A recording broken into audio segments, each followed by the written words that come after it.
students, we would be discussing this question and its solution. The question says fx is equal to 5 for x less than equal to 1.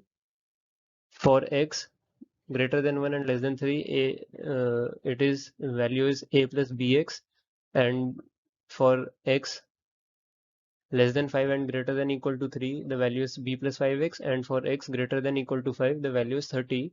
So we have to tell that whether fx is continuous and discontinuous for the given set of values. For first option, fx is discontinuous for every value.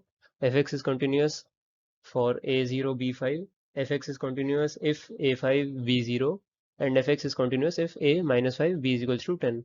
Now let us move to the solution part quickly. The answer is first that fx is discontinuous for any range. So the solution goes pretty simple, that what we have done is we have just equated the values to be function to be continuous. The values should be matched. So for the limit points provided to us, we have simply put on the values and equated them. For 1 minus 1 plus, for 3 plus 3 minus, for 5 plus and 5 minus, and we have got 3 equations and we have solved them together. So the first equation is a plus b is equals to 5. Second is b plus 15 minus equal to a plus 3b. Here's a bit misprinting. It's a simple equation. I can't go back.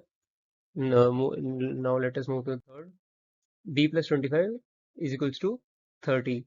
So B from here comes out to be B is equals to 5.